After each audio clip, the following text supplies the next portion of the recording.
విలేకరులు మిత్రులకు గౌరవనీయులకు నమస్కారాలు. చాలా రోజుల తర్వాత మనము వికారాబాద్లో పత్రికా సమావేశం నిర్వహించుకుంటున్నాం. దీనికి విచ్చేసిన ప్రతి ఒక్కరికి కూడా ప్రత్యేకించి నమస్కారాలు తెలియజేస్తున్నాం. అయితే దీంట్లో ఈరోజు హైదరాబాద్లో తెలంగాణ రాష్ట్రంలో కాంగ్రెస్ ప్రభుత్వం వచ్చిన తర్వాత, రేవంత్ రెడ్డి గారు ముఖ్యమంత్రి అయిన తర్వాత హైడ్రా పేరు మీద హైదరాబాద్లో ఒక పెద్ద హైడ్రామా జరుగుతున్న పరిస్థితి మనం చూస్తాం. మేమేమంటున్నామంటే టీఆర్ఎస్ పార్టీ కానీ, ప్రధానంగా నేను ఉద్యమకారునిగా, అడ్వకేట్గా, ఒక సీనియర్ పొలిటీషియన్గా, సమాజం పట్ల అవగాహన ఉన్న వ్యక్తిగా నేను తప్పు పట్టడం లేదు. కానీ దాంట్లో విధానాలను మాత్రము సక్రమంగా ఉండాలని, నిష్పక్షపాతంగా ఉండాలని, రాజకీయాలకు అతీతంగా ఉండాలనేది నా యొక్క మెయిన్ ఉద్దేశం. అదేవిధంగా పార్టీ ఉద్దేశం కూడా. నేను ఒక్కటి ఈరోజు ప్రభుత్వానికి, లేదంటే హైడ్రా కమిషనర్ గారికి, రంగనాథ్ గారికి నేను విజ్ఞప్తి చేస్తూ ఉన్నా. ఈరోజు హైదరాబాదులో ఎన్నిటినైతే వితౌట్ నోటీసు మీరు పడగొడతా ఉన్నారో, దాంట్లో కబ్జాలకు గురైన వ్యక్తులు ఎవరైనా పెద్దవాళ్ళు ఉంటే వాటిని కూలగొడుతున్నారంటే పర్వాలే. కానీ దాని పేరు మీద నిరుపేదలు, అంటే వాళ్ళు ఎన్నో రోజుల నుండి ఉద్యోగం చేస్తూ వాళ్ళు బ్యాంకు లోన్లల్లో తీసుకొని వచ్చి ఇండ్లు కట్టుకున్న నిరుపేదలు చాలామంది ఉన్నారు. దాంట్లో ముఖ్యంగా ఎంప్లాయీస్ ఉన్నారు, లేకుంటే వ్యవసాయదారులు ఉన్నారు, అన్ని రకాల ప్రజానీకం ఉన్నారు. వాళ్ళను కూడా, ఆ ఇండ్లను కూడా డిస్మెటల్ చేస్తూ ఉన్నారు. మేము ప్రధానంగా వాళ్ళందరి తరపున, మేము తెలంగాణ రాష్ట్రం తరపున ప్రభుత్వానికి మేము డిమాండ్ చేస్తూ ఉన్నాం. ఎక్కడైతే మీరు బఫర్ జోన్లో కానీ, ఎఫ్టీఏలో కానీ, 111 జీవోలో కానీ ఇలాంటి అన్యాయమైన వెంచర్లు చేసి ఎక్కడైతే ఇల్లు కట్టడం, నిర్మించడం జరిగిందో వారి మీద చర్య తీసుకోండి. ఎవరు ఆ వెంచర్ చేసిండ్రు, ఏ సంస్థ వెంచర్ చేసింది, ఏ పొలిటికల్ లీడర్ హస్తంతో దాన్ని చేసిండ్రు అనేది ప్రధానంగా ఐడెంటిఫై చేసి వాళ్ళ మీద చర్య తీసుకోండి. అదే రకంగా అధికారులు బానిసలుగా, అంటే అధికారులు ఏదో దానికి లొంగి, పైసలకు, ముఖ్యంగా లంచాలకు లొంగి వీటిని ఇవ్వడం జరిగిందో, పర్మిషన్లు ఇవ్వడం జరిగిందో వారి మీద కూడా చర్య తీసుకోమని చెప్పి మేము డిమాండ్ చేస్తూ ఉన్నాం. ఈ డిమాండ్లతో పాటు వారికి పునరావాసం కల్పించాల్సిన అవసరం ఉన్నది, నష్టపరిహారం కల్పించాల్సిన అవసరం ఉన్నది, ప్రభుత్వమే బాధ్యత వహించాల్సిన అవసరం ఉన్నది. ప్రభుత్వం, రేవంత్ రెడ్డి గారి ప్రభుత్వం పూర్తి బాధ్యత తీసుకొని వారికి పునరావాసం కల్పించే వరకు కూడా బీఆర్ఎస్ పార్టీ వాళ్ళ వెంబడి ఉంటుంది. వాళ్ళతోని పోరాటంలో కూడా మేము కలిసి రావడం జరుగుతుంది. ఒక విషయం. రెండో విషయం నేనేమంటున్నా అంటే నిష్పక్షపాతంగా వెళ్ళాల్సిన అవసరం ఉన్నది.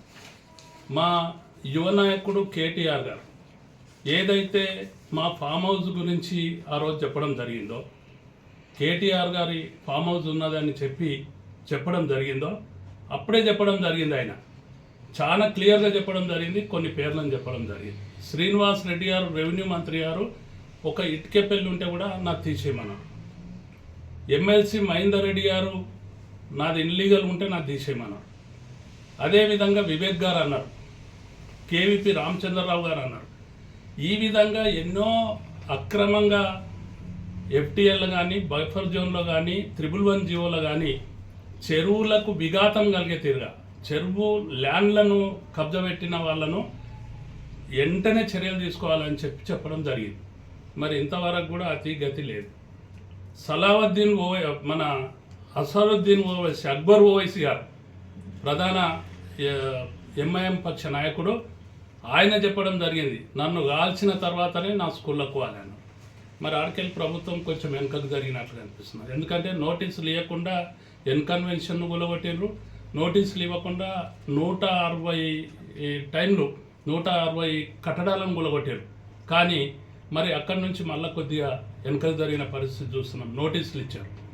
మరి వీటన్నింటినీ కూలగొడుతున్నారా, వీటి మీద చర్యలు తీసుకుంటున్నారా, వీటి మీద ఏమి జరిగింది ప్రభుత్వం బట్టబయలు చేయాల్సిన అవసరం ఉన్నది.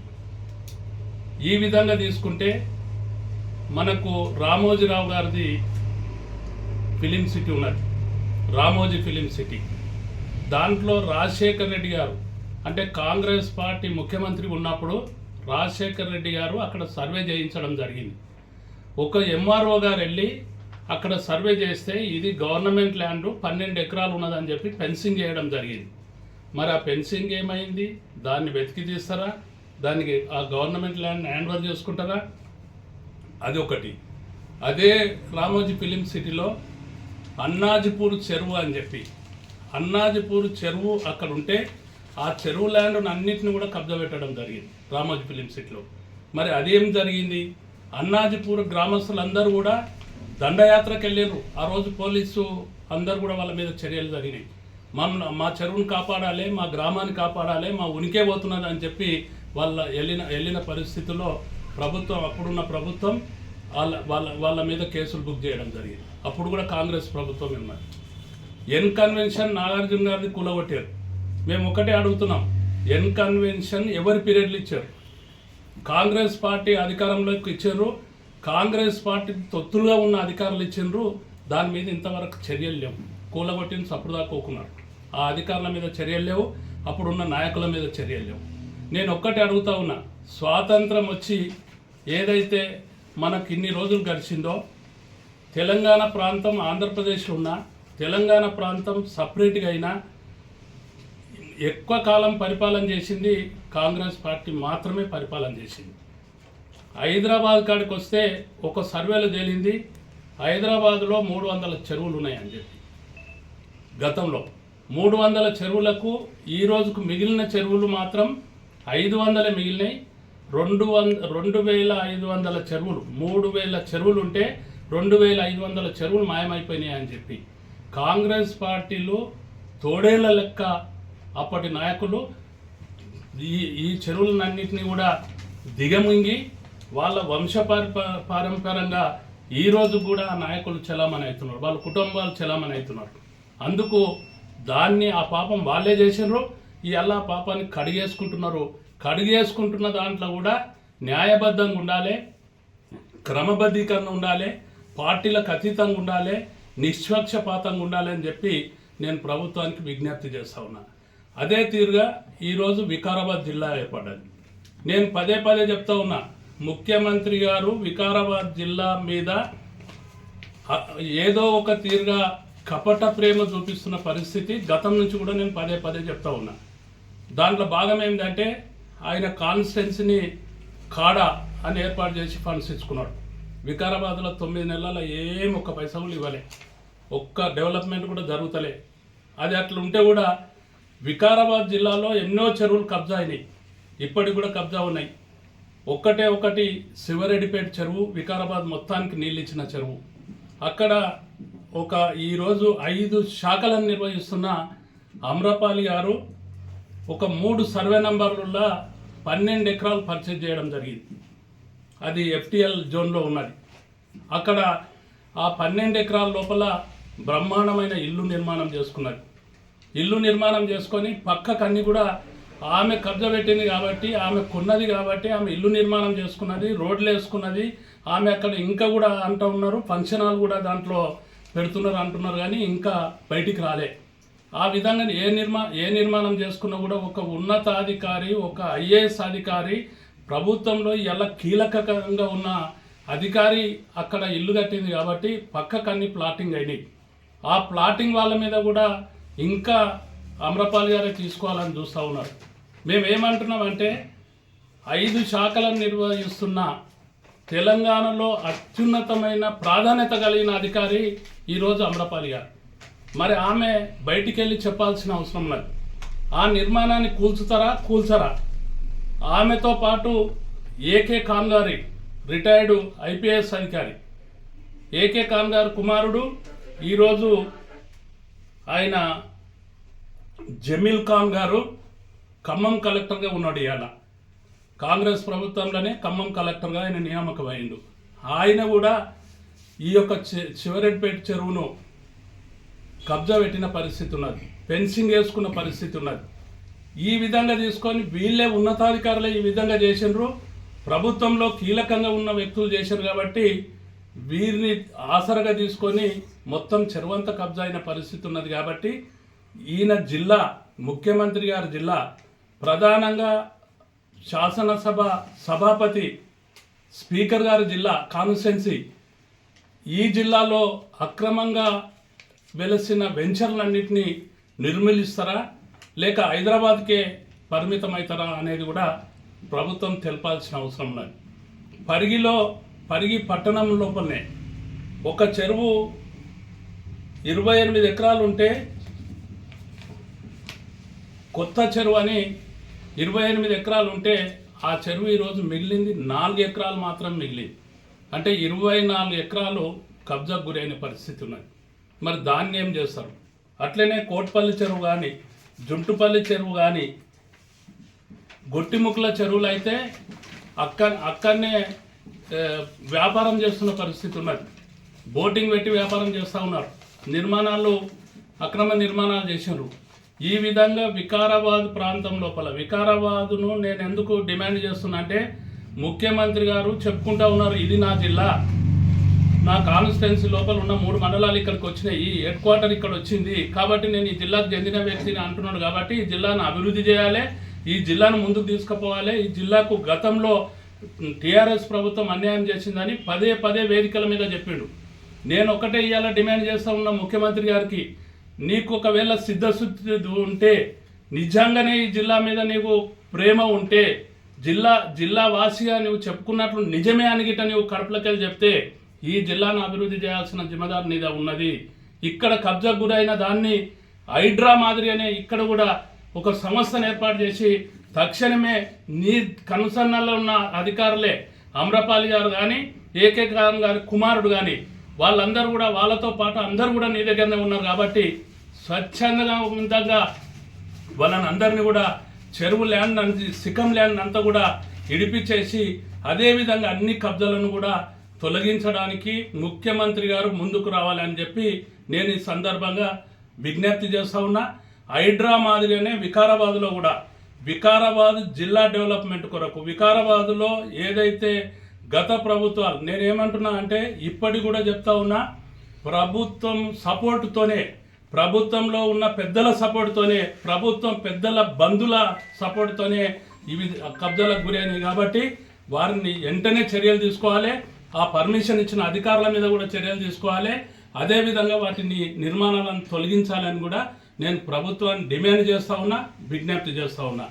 ఇదొక అంశం. అయితే రెండో అంశంగా నేను ఏంటంటే, ఈరోజు వర్షాలు విపరీతంగా కురుస్తూ ఉన్నాయి.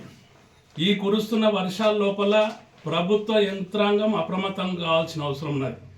నేను చూసిన మేరకు అప్రమత్తంగా అయిన పరిస్థితి కనిపించడం లేదు. ఎందుకంటే ఇక్కడ నుండి మూసి ప్రవహిస్తుంది, ఈసి ప్రవహిస్తుంది, కానీ ఎక్కడ కూడా పంటలన్నీ నీట మునిగిపోయినాయి. గ్రామాల లోపల అందరు కూడా ఉపాధి కోల్పోయిన పరిస్థితి ఉన్నది. ఈ ప్రాంతం లోపల ఉన్న ఇండ్లన్నీ కూడా శిథిలావస్థకు చేరిన పరిస్థితి ఉన్నది. ఎవ్వరికి కూడా పని లేని పరిస్థితిలో ఉన్నది.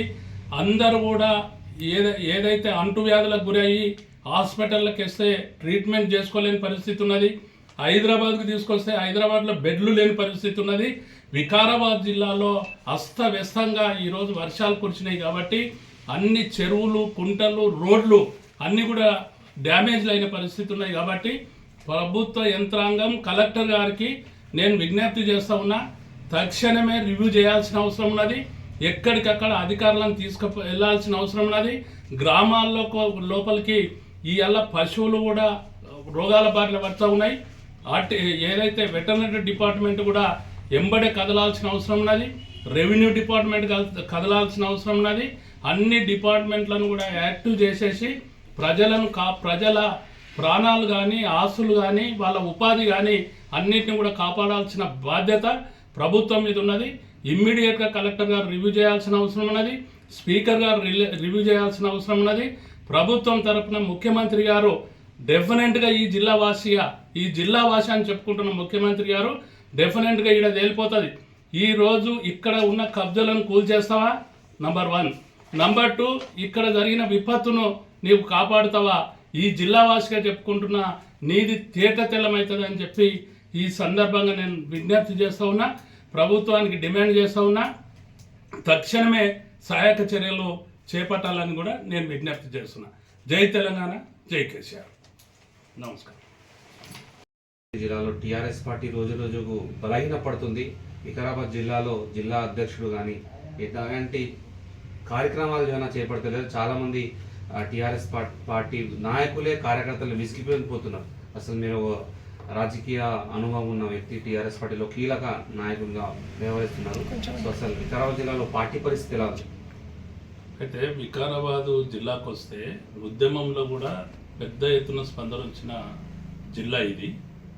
మన జిల్లాను కూడా చాలా రోజుల నుండి యుద్ధం చేసినాం. కాంగ్రెస్ పార్టీ అధికారంలో ఉన్నప్పుడు ఎక్కడ కూడా జిల్లాలు బైఫర్కేషన్ చేయలే, మనకు జిల్లా ఇవ్వాలి. జిల్లా కావాలన్నాం, జిల్లాను కూడా ఇచ్చినాం. అయితే మీరు అడుగుతున్న క్వశ్చన్లు ఏంటంటే, జిల్లా ఇచ్చిండ్రు, ఇంత అభివృద్ధి జరిగింది, తెలంగాణలో కూడా పెద్ద ఉద్యమకారులు ఇక్కడ నుంచే ఉన్నారు, మరి ఈ రోజు పార్టీ పరిస్థితి ఏంది? వీక్ అవుతున్నది అంటున్నారు. నేను ఒక్కటేమంటున్నా అంటే, ఎప్పుడు కూడా పార్టీ సుపీరియర్. దురదృష్టావతి ఏంది అంటే, గత 10 ఏళ్ళు జరిగిన మాది మేము కూడా చెప్పుకోవాలి. 10 ఏళ్ళు జరిగినప్పుడు ఈ ప్రాంతంలో ఉన్న శాసనసభ్యులు పార్టీని పక్కకు వదిలేసేసి, పార్టీని అనేది పక్కకు పెట్టి అధికారమే పరమావధిగా, అంటే ఎమ్మెల్యేలే ఇక దానికి అన్ని సుపీరియర్ అన్నట్లు ఫీల్ అయ్యిండ్రు. దాని రిజల్ట్ మొన్న మాకు కనిపించింది. ఇప్పుడు కూడా రిజల్ట్ రాను తగ్గుతున్నదనే పదం వరకు వచ్చింది. కాబట్టి ఈరోజు ఆది నాయకత్వం, కేసీఆర్ గారి నాయకత్వంలో చాలా క్లియర్గా నేను రాష్ట్ర కార్యదర్శిగా ఈ స్టేట్మెంట్ చేస్తూ ఉన్నా. చాలా క్లియర్గా పార్టీ సుపీరియరు. అధికారం ఉంటుంది, పోతుంది. అధికారంలోకి వచ్చిన పదవులు శాశ్వతంగా, పార్టీ ఉంటేనే పదవులు వస్తాయి, పార్టీ ఉంటేనే శాసనసభ్యుడు అవుతాడు. అంతవరకు చెప్తా ఉన్నా. శాసనసభ్యులు అనేది కానీ, లేకుంటే జిల్లా పరిషత్ చైర్మన్లు కానీ, నీకు అనేకమైన అధికార పదవులు అనేటివి పార్టీ ఉంటేనే జరిగేది. Party is superior. పార్టీనే ముందుండాల్సిన అవసరం ఉన్నది. ఈ అధికారం అనేది ఇట్లా తొలగిపోయిన తర్వాత పార్టీ కనిపిస్తుంది. కాబట్టి పార్టీని ఆ రోజు కూడా మేము స్ట్రెంథన్ చేసేది ఉండే. నేను చెప్తా ఉన్నా కదా, దురదృష్టావత్తు శాసనసభ్యులుగా చలామణి అయిన వ్యక్తులు ఇదే పరమావధి అనుకున్నారు. కాబట్టి ఈ లోపం జరిగిన మాట వాస్తవం. మేము ఇప్పుడు రివ్యూ చేసుకుంటున్నాం. 100% పార్టీ సుపీరియర్గా పార్టీలో పనిచేసిన వ్యక్తులు, ఉద్యమంలో ఉన్న వ్యక్తులు, ఉద్యమకారులు, ఈరోజు పార్టీ కొరకు మధ్యన వచ్చిన వ్యక్తులైనా, పార్టీని కట్టుబడి ఉన్న వ్యక్తులు, పార్టీ కొరకు పనిచేస్తున్న వ్యక్తులు, పార్టీ కొరకు పార్టీ కార్యక్రమాల లోపల ఉన్న వ్యక్తులకు పార్టీ అండగా ఉంటుంది. పార్టీ సుపీరియర్గా నడుస్తుంది. 100% నేను పార్టీ సెక్రటరీగా నేను ఈరోజు ప్రభుత్వాన్ని డిమాండ్ చేసిన, పార్టీ ఒక ఉద్యమకారునిగానే నేను ఇలా డిమాండ్ చేసిన. కాబట్టి పార్టీ 100% సుపీరియర్ ఉంటుంది. రాబో రోజుల లోపల స్థానిక ఎన్నికల లోపల కూడా ఇక్కడ డెఫినెట్గా టీఆర్ఎస్ పార్టీ, ఈరోజు ఉన్న బీఆర్ఎస్ పార్టీ కారు గుర్తు అధిక మొత్తంలో సీట్లు గెలుస్తుంది. ఓకే, కానీ ఇప్పుడు వికారాబాద్ జిల్లాలోనే పూర్తిగా, వికారాబాద్ నియోజకవర్గంలోనే పార్టీ పూర్తిగా క్షీణ దశలోకి చేరుకున్నది. అదే అందుకే నేను ఏమంటున్నా వైద్యనాథ్ గారు అంటే, చాలా క్లియర్గా నేను చెప్తున్నది ఏంటంటే, ఈ లోపం అనేది గతంలో జరిగింది, శాసనసభ్యులతోనే జరిగింది. అంతవరకు నేను చెప్తున్నా కదా, చాలా క్లియర్గా బట్టబయలు చేసి చెప్తాను, దాచుకోవడం లేదు. అయితే ఆ విధంగా జరిగింది. కాబట్టి డెఫినెట్గా ఇప్పుడు పార్టీ సుపీరియర్గా పార్టీని అభివృద్ధి చేసుకొని కేసీఆర్ గారు నాయకత్వం లోపల బ్రహ్మాండంగా చేస్తాం. అది కూడా ఏంటంటే, జిల్లా పార్టీ అధ్యక్షుడు కానీ, రాష్ట్ర కార్యదర్శి కానీ, మండల పార్టీ అధ్యక్షులు కానీ, ఇప్పుడు మండల పార్టీలో ఉన్న అధ్యక్షులు కూడా కొంతమంది పోయారు, జిల్లా స్థాయిలో కూడా కొద్దిమంది పోయారు, కొద్దిమంది ఉన్నారు. పార్టీ ఈ ఏదైతే అధికారంలోకి వచ్చిన తర్వాత పార్టీ పదవులు ఉన్న వ్యక్తులు కూడా వెళ్ళిపోయారు ఈ పార్టీ నుంచి. కానీ వీటన్నిటిని కూడా పార్టీ సీరియస్గా ఆలోచన చేస్తున్నది. అతి త్వరలో శిక్షణ తరగతులు, రాష్ట్ర స్థాయిలో శిక్షణ తరగతులు కూడా పెట్టేసేసి పెద్ద ఎత్తున ఈరోజు ఏదైతే ప్రభుత్వం చేస్తున్న 6 గ్యారంటీలు కానీ, 420 హామీలు కానీ, అవన్నీ తుంగలో దొక్కి ప్రభుత్వం నడుస్తున్నది. ఎప్పుడు కూడా డైవర్షన్ పాలిటిక్స్ ప్రభుత్వం చేస్తున్నది కాబట్టి దాన్ని అంతా కూడా ఎండగడతాం. ప్రజల్లోకి వెళ్ళడానికి రైతులదే ప్రధాన ఎజెండా తీసుకొని మాజీ ముఖ్యమంత్రి గారు బయలుదేరడం జరుగుతున్నది కాబట్టి పార్టీ అధ్యక్షులు కానీ పార్టీ కార్యక్రమాలు కానీ పార్టీలో చేరుకొని ఉన్న ఈరోజు వెళ్ళిపోయిన వ్యక్తుల ప్లేస్లలో రీప్లేస్మెంట్ అంటే అక్కడ మల్ల పదవులలో ఇవ్వడానికి అందరి కూడా అవి కూడా అతి త్వరలో జరుగుతాయి. అతి త్వరలో ఇదవుతుంది. ఒక్కటి మాత్రం నేను ఏం చెప్తున్నా అంటే ఈరోజు అధికారం ఉన్నా లేకపోయినా, అధికారం వచ్చినా రాకపోయినా, ఎప్పుడైతే పార్టీని నమ్ముకొని పార్టీ కార్యక్రమాల్లో పార్టీ కొరకే పెద్ద ఎత్తున కష్టపడ్డ వ్యక్తులకు 100% వాళ్ళకు ప్రాధాన్యత ఉంటుంది. అదే తీరుగా పార్టీ పోస్టులు తీసుకొని ఇంట్లోనే కూర్చుంటే ఎవరు పార్టీ కార్యకర్తలు క్షమించారు. పార్టీలో డెఫినెట్గా మార్పులు కూడా జరుగుతాయి. ఆ విధంగా డెఫినెట్గా వికారాబాద్ లోపల తెలంగాణ రాష్ట్ర సమితి కేసీఆర్ గారి నాయకత్వం లోపల ఈ స్థానిక సంస్థల్ని మేము జెండెగరేస్తాం. తప్పకుండా పార్టీని పటిష్టపరుస్తాం. వికారాబాద్ నియోజకవర్గంలో వచ్చేసి మొత్తం 4 ఎమ్మెల్యేలు మొత్తం కాంగ్రెస్ కైవసం అయిపోయినాయి. అలాగే టీఆర్ఎస్ గత ఎమ్మెల్యే ఎలక్షన్లో అలాగే ఇప్పుడు జరిగిన ఎంపీ ఎలక్షన్లలో నామరూపాలు లేకుండా పోయిందంటున్నారు. దీనికి మీరు ఏ విధంగా జవాబు చెప్తారు? ఇప్పుడు శాసనసభ ఎన్నికల లోపల ఏంటి అంటే శాసనసభ ఎన్నికల లోపల పోయిన మాట వాస్తవం. ఏదైతే ఓడిపోవడం జరిగిందో ఆ తర్వాత జరిగిన పార్లమెంట్ ఎన్నికల కాడికి వస్తే పార్లమెంట్ ఎన్నికలు యావత్ రాష్ట్రం అంతా జరిగింది. ఇది భారతదేశానికి ఎన్నికలు జరుగుతున్నాయి కాబట్టి ఆ 2 పార్టీల మధ్యనే జరిగిన ఎన్నికలు కాబట్టి ఆ విధంగా జరిగింది. దానికి కాదనడం లేదు. కానీ ఇప్పుడు వచ్చేటి స్థానిక సంస్థల ఎన్నికలు, ఆ తర్వాత శాసనసభకు ఎన్నికలు వస్తాయి. ఇవన్నిట్లో కూడా పార్టీని పటిష్టపరుస్తాము. పార్టీని బ్రహ్మాండంగా పటిష్టపరిచి పార్టీ తెలంగాణ రాష్ట్ర సమితే బ్రహ్మాండంగా ఉండే తీరుగా కొనసాగిస్తాం. వికారాబాద్ నియోజకవర్గంలో కూడా బ్రహ్మాండంగా పార్టీని పటిష్టపరుస్తాం.